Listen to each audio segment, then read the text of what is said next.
سوائے خودکشی کر کے زہر کھا کے مرنے کے علاوہ کوئی راستہ اس کے پاس نہیں رہا. جس نے قرآن کے خلاف بولا تھا آج وہ گھٹ گھٹ کے جی رہا ہے اور وہ موت کو آواز دے رہا ہے کہ میں اب جلدی سے مر جاؤں. میری بیوی چھوٹی, میرے بچے چھوٹے, سارا سنسار چھوٹا. میں جس دوست پہ بھروسہ کیا تھا وہ دوست بھی میرا ساتھ چھوڑ گیا, یعنی کہیں کا نہیں رہا. یہ دنیا کی رسوائی ہے اس کی جو اللہ نے اس طرح کے لوگوں کو کے لیے دنیا کی رسوائی جو دنیا رسوائی کا عذاب جو تیار کر کے رکھا ہے. وَلَعَذَابُ الْآخِرَةِ اکبر, آخرت کا عذاب تو سب سے بڑا ہے. وہ تو وہاں اسی عذاب کی ادنا سی جھلک دنیا میں رسوائی کی صورت میں اور صحت کی خرابی کی صورت میں یہاں وہ عذاب دنیا میں ملتا ہے. اور اللہ رب العزت نماز پڑھنے والوں کو جو انعام وہاں جنت کی صورت میں تو وہاں ہے, اور دنیا میں صحت کی صورت میں کیا دیتا ہے.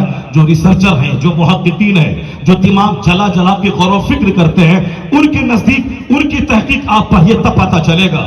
ڈاکٹر منوہر جوشی بھاجپا کا کیڈر لیڈر, بنیادی لیڈر ہے, انہوں نے کہا تھا کہ میں جب نماز پہ غور کرتا ہوں تو مجھ کو اس کے عجائبات اور ونڈرز معلوم ہوتے ہیں.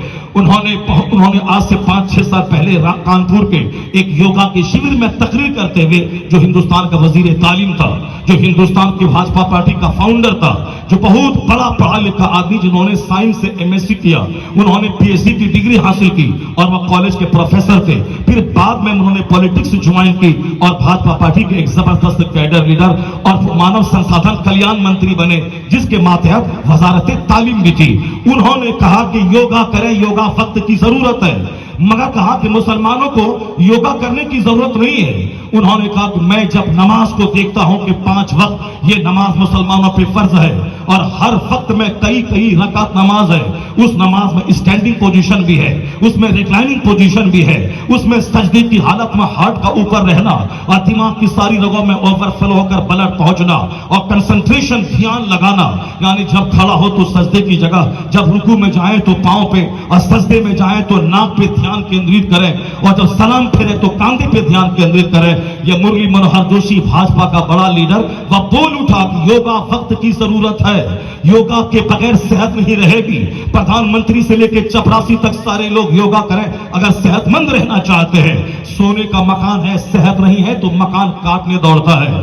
50 لاکھ روپے ماہانہ کوئی کماتا ہو, اگر 2 روٹی پچانے کی طاقت اس کے لیور کو نہ ہو تو وہ نوکری اسے کاٹنے دوڑتی ہے. وہ سوچتا ہے کاش میں مزدور ہی رہتا, 8 گھنٹے اینٹ ڈھوتا, 800 روپے ڈیلی کماتا, کم سے کم 10 روٹی تو جی بھر کے میں کھا لیتا.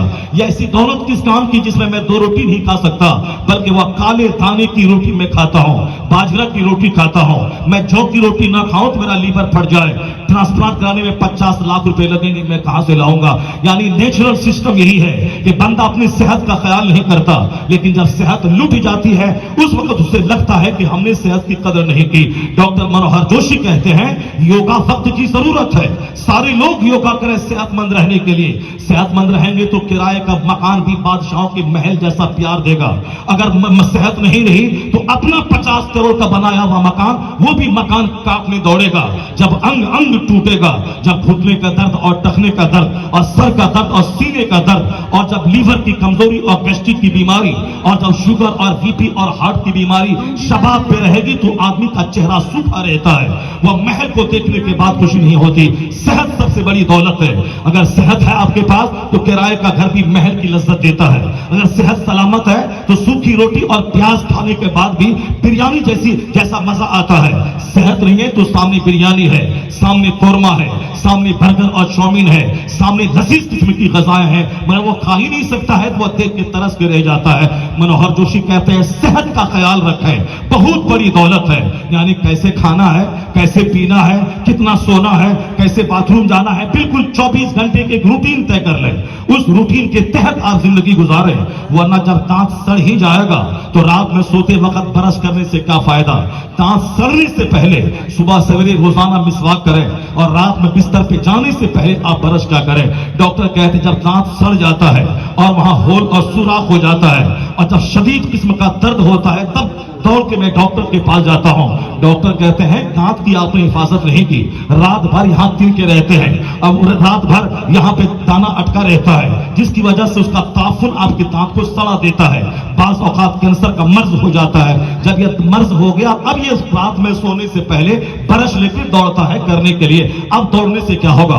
اسے پہلے ایک روٹین کے تحت بنا لینا تھا کہ صبح بھی مسواک کرنا ہے اور شام میں بھی مسواک کرنا سونے سے پہلے اور ہر وضو سے پہلے مسواک کرنا ہے. حضور کہتے ہیں اگر میری امت پر یہ تکلیف نہیں ہوتی میں ہر وضو کے ساتھ مسواک کو لازم قرار دے دیتا. یعنی ہماری راحت کا خیال کرتے ہوئے حضور نے اسے لازم قرار نہیں دیا، مگر حضور کے فرمان کا تیور تو بول رہا ہے کہ کتنا بینیفیشل ہے وہ مسواک، کہ اگر میری امت پہ مشقت نہ ہوتی تو میں ہر وضو کے ساتھ مسواک کو لازم قرار دے دیتا. اس حضور کا یہ جملہ بتا رہا ہے کہ مسواک کی افادیت، مسواک کی فضیلت، مسواک کی اہمیت، یعنی برش کرنے کی امپورٹنس کتنا زیادہ ہے. سرکار کا تیور یہ بتا رہا ہے کہ میں ہر وضو کے ساتھ مسواک کروں تاکہ وہ میرے لیے صحت مند ثابت ہو جائے. تو آج جب صحت لٹ جاتی ہے تب لوگ برش لے کے جاتے ہیں اور ڈاکٹر کہتے ہیں کہ سونے سے پہلے صبح سویرے برش کریں یا نہیں کریں، سونے سے پہلے کمپلسری کر لیں. کیونکہ اگر آپ نے صبح برش نہیں کیا تو آپ دن بھر کھاتے رہتے ہیں، کلی کرتے رہتے ہیں، اس سے منہ کا تاثر ختم ہوتا رہتا ہے. لیکن رات میں 8 گھنٹے آپ سونے جا رہے ہیں، آپ کی زبان بند رہے گی، آپ کا منہ بند رہے گا. اگر کوئی دانہ اٹکا رہا تو رات کے 8-6 گھنٹے تک اسے ایک سلامت پیدا کرنے کے لیے پورا موقع ملے گا اور آپ کے دانت کو خراب کر دے گا. اس لیے کہتے ہیں صبح کریں نہ کریں رات بستر جانے سے پہلے ضرور کر لیں. یہ تحقیق آج کی ہے. آج امریکہ یورپ کے دانشور کہتے ہیں مگر قربان جائے مدرسے کی چٹائی پہ جو حدیث پڑھائی جاتی ہے، مدرسے کی چٹائی پہ جو اسلام سکھایا جاتا ہے، پیغمبر اعظم 1400 سال پہلے جس وقت نہ کوئی پرائمری اسکول، نہ کوئی مڈل اسکول، نہ کوئی ہائی اسکول، نہ کوئی کالج، نہ یونیورسٹی تھی، نہ فزکس کیمسٹری بایولوجی کے نام کی کوئی چیز تھی، اس وقت پیغمبر اعظم نے اس پر عمل کر کے بتایا. سرکار پابندی سے بستر پہ جانے سے پہلے مسواک کرتے تھے اور اپنے غلاموں کو اس کا حکم دیتے تھے. تو جہاں نظر دنیا کے دانشوروں کی صحت کے اس ٹاپک کے تعلق سے آج گئی ہے، وہاں نظر طبیب اعظم رحمت دو عالم کی 1400 سال پہلے گئی ہے. اس لیے کہا جاتا ہے کہ دنیا کا اسکالر چھوٹا ہے، دنیا کا فلسفر چھوٹا ہے، دنیا کا سائنٹسٹ چھوٹا ہے، سب سے بڑی ذات کسی کی ہے تو مصطفیٰ جان رحمت کی ہے. یہی وجہ ہے کہ اعلیٰ حضرت نے کہا نہ کوئی فلسفر بڑا، نہ کوئی ڈاکٹر بڑا، نہ کوئی سائنٹسٹ بڑا، سب سے اعلیٰ و اولیٰ ہمارا نبی، سب سے بالا و بالا ہمارا نبی.